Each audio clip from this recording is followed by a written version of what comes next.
राजस्थान विधानसभा, जहां पर कार्रवाई शुरू हो चुकी है।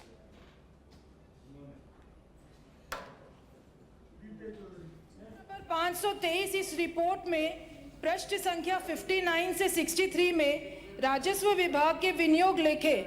2024-25 की समीक्षा की गई है और बड़ी हास्यास्पद उस रिपोर्ट को आप पढ़ो तो हंसी आती है कि राजस्व मद में आवंटित कुल राशि का 12% हिस्सा खर्च नहीं किया गया है और पूंजीगत मद में आवंटित कुल राशि का 46% पैसा खर्च नहीं किया गया है। अध्यक्ष महोदय, और सबसे बड़ी बात और जो हास्यास्पद स्थिति तब बनती है जब पैसा खर्च न करने के कारण सरकार ने जो कैग को लिखित में दिए और बताए गए वो कारण आपको जानकर आश्चर्य होगा। इनकी वित्तीय कुप्रबंधता और विफलता को इंगित करता है। अध्यक्ष महोदय, अधिकांश बजट हेड में पैसा बचने का प्रमुख कारण जो सरकार ने दिया उसमें सबसे बड़ा कारण है कि पदों का रिक्त रहना और नई भर्ती न होना। अध्यक्ष महोदय, एक तरफ तो हमारा प्रदेश बेरोजगारी से जूझ रहा है, पैसा होते हुए भी हमने राजस्व विभाग के अंदर कोई नई भर्ती नहीं करी और भर्तियों की वहां पर जब उसके अंदर लिखा गया था, प्रावधान किया गया था, उसके बावजूद भर्तियां नहीं की गई। और दूसरा कारण जो सरकार ने कहा कि 11,658.88 लाख रुपए नव सृजित 9 जिलों को समाप्त करने से बच गए। अध्यक्ष महोदय,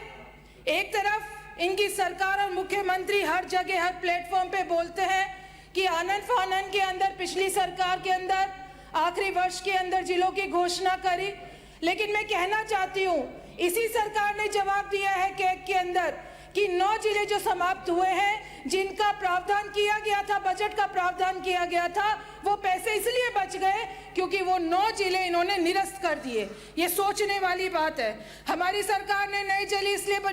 इसलिए बनाए क्योंकि राजस्व के अंदर बहुत सारे न्यायालय के अंदर मामले पेंडिंग पड़े थे, बरसों से पेंडिंग पड़े थे, आम जन को और किसान को राहत नहीं मिल रही थी। हमारी सरकार ने सोचा अगर छोटे छोटे जिले बनाए जाएंगे तो ये जो मुकदमे अजमेर तक जाते हैं और बहुत लंबित रहते हैं उन प्रकरणों के अंदर कहीं ना कहीं सुधार की गुंजाइश रहेगी। तीसरा जो सरकार ने कारण गिनाया कि ये पैसे क्यों लैप्स हुए, पैसे क्यों बचे हैं, उसके अंदर इन्होंने 227.47 लाख रुपए का बजट राजस्व अपील अधिकारियों के पद खाली रहने और कंप्यूटर इत्यादि की व्यवस्था नहीं होने की वजह से बचे हैं। अध्यक्ष महोदय, मैं ये समझती हूँ कि राजस्व मंडल जो किसानों के लिए सुप्रीम कोर्ट का काम करता है उसके अंदर अधिकारियों की कमी और उनकी मूलभूत सुविधाओं की कमी ये दर्शाती है कि हम लोग कितने चिंतित हैं अपने किसान के प्रति, गरीब व्यक्ति के प्रति और आम जनता के प्रति।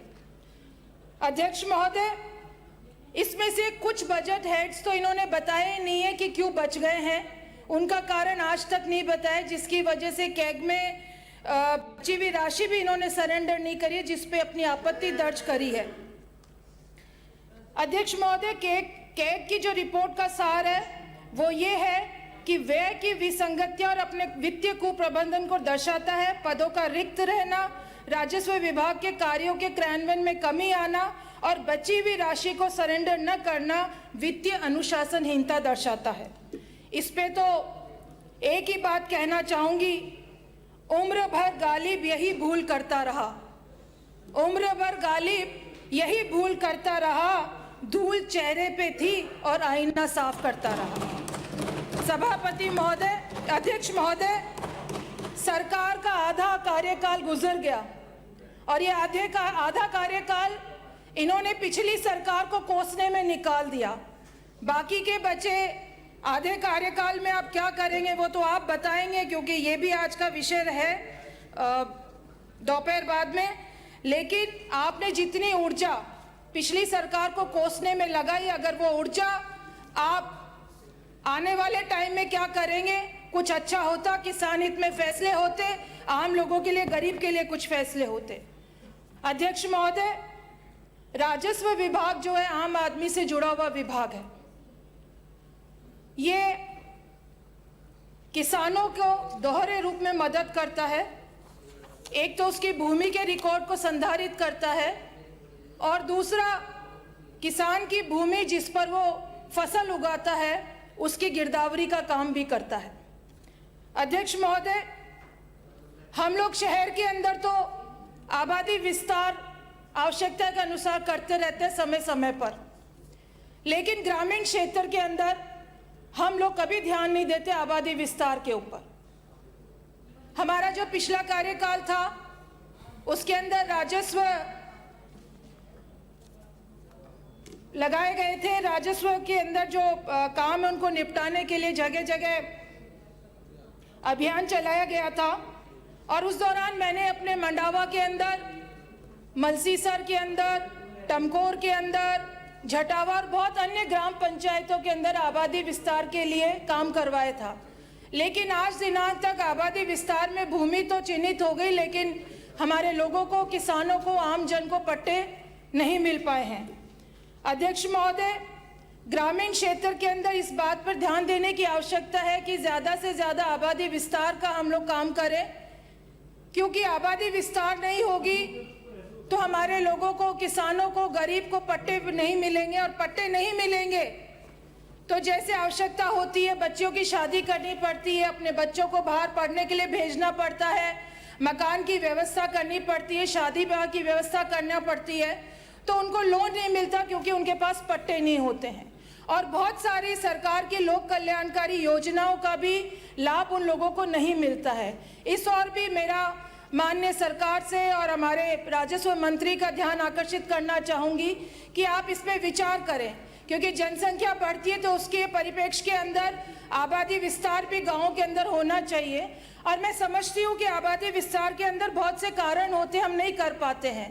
उसका जो मुख्य कारण मेरे समझ में आया है, क्योंकि गाँव के अंदर आबादी विस्तार का काम राजस्व विभाग करता है और पट्टे देने का काम है वो पंचायतों के अधीन होता है। तो मेरा इस सरकार से निवेदन है कि पंचायती राज विभाग और राजस्व विभाग की कमेटी बनाई जाए, इन दोनों के अंदर सामंजस्य होना चाहिए ताकि लोगों को फायदा मिल सके। अध्यक्ष महोदय, गांव के अंदर 70 साल पुराने गांव बसे हुए हैं। उस समय लोगों को पता नहीं था, जौहड़ के अंदर पूरे के पूरे गांव और पंचायतें बसी हुई हैं, चारागाह भूमि पर बसी हुई है, एग्रीकल्चर लैंड पे बसे हुए हैं। उन लोगों के लिए आबादी विस्तार के अंदर सरकार को भी दिक्कत आती है। तो मेरा, क्योंकि हमारी पिछली सरकार थी, उस समय भी मैंने मुद्दा उठाया था कि जौहड़ के अंदर वहाँ कोई जल पायतन नहीं है, वहाँ पे जल भराव नहीं होता है, लेकिन क्योंकि पुराने टाइम पे रिकॉर्ड का संधारण हो गया था, बाहर से, बिहार से और यूपी से लोग आए थे और अमूमन भाषा के अंदर गांव के अंदर बोला जाता है कि वो जो खाली भूमि होती है उसको जौहड़ का नाम दे देते हैं, लेकिन वहाँ पे न तो कोई जल भराव होता है, न वहाँ पे कोई तालाब होती है, न वहाँ कोई डिग्गी होता है, न वहाँ से कोई नदी या नाला निकला हुआ होता है, लेकिन फिर भी उसको आम भाषा के अंदर जौहड़ शब्द दे दिया जाता है। मेरा इस सरकार से निवेदन है, मैंने पिछली बार, हमारी सरकार थी, राजस्व मंत्री थे रामलाल जी, उनको भी निवेदन किया था और मैंने ध्यान आकर्षक भी लगाया था, लेकिन हम लोग नहीं कर पाए। मैं चाहती हूँ, क्योंकि डबल इंजन की सरकार है, डबल इंजन की बार बार आप लोग बात करते हैं, तो आप लोग मंत्रिमंडल के अंदर और एक कमेटी का भी आप गठन करें। जो सर्वोच्च न्यायालय ने जो एक आदेश दिया था कि जहाँ जौहड़ है वहाँ पर निर्माण कार्य नहीं हो सकते हैं, उसके बारे में, और चारागाह भूमि को सरकारी भूमि में रूपांतरित करने के लिए इन दोनों विषय पर आप लोग सोचें, क्योंकि बहुत सारी आबादी चारागाह भूमि में भी है और जौहड़ के अंदर है। और आप देखते हैं गाँवों के अंदर चाहे वोटों की राजनीति हो, चाहे परिवार का आपस के अंदर लड़ाई झगड़े का मामला हो, शिकायत कर देते हैं और राजस्व अधिनियम की धारा 90(1) के तहत एक दूसरे की शिकायतों से राजस्व न्यायालय भरे पड़े हैं। तो क्योंकि आदमी, गरीब आदमी बड़ी मुश्किल से मकान बनाता है, उसकी खून पसीने की कमाई उसके अंदर लगती है, और जब ऐसे न्यायालय के अंदर लोग चले जाते हैं तो एक आदेश निकलता है कि उस मकान को तोड़ दें। इसके ऊपर हम लोगों को विचार करना चाहिए। माननीय सर्वोच्च न्यायालय में हम लोगों को जनहित याचिका लगानी चाहिए कि जो भूमि जल भराव में नहीं आती है, जल पायतन नहीं है, उसका जो शब्द जौहड़ है उसको हटाया जाए, और चारागाह भूमि जो है जिसके अंदर आबादी बसी हुई है उसको सरकारी भूमि में तब्दील करे जाए। ये एक ऐतिहासिक फैसला आप करवा देंगे तो लोग आपकी वाहवाही करेगी और हम समझते हैं कि तब तो आपका डबल इंजन काम आएगा, वरना डबल इंजन किसी काम का नहीं है। अध्यक्ष महोदय, गंभीर विषय है ये, मजाक में मत लो, क्योंकि हम तो नहीं करवा पाए। मेरी बहुत इच्छा थी, मैंने बहुत सारे वकीलों से भी बात करी थी, क्योंकि आए दिन शिकायत होते थे, लोग डरे हुए थे कि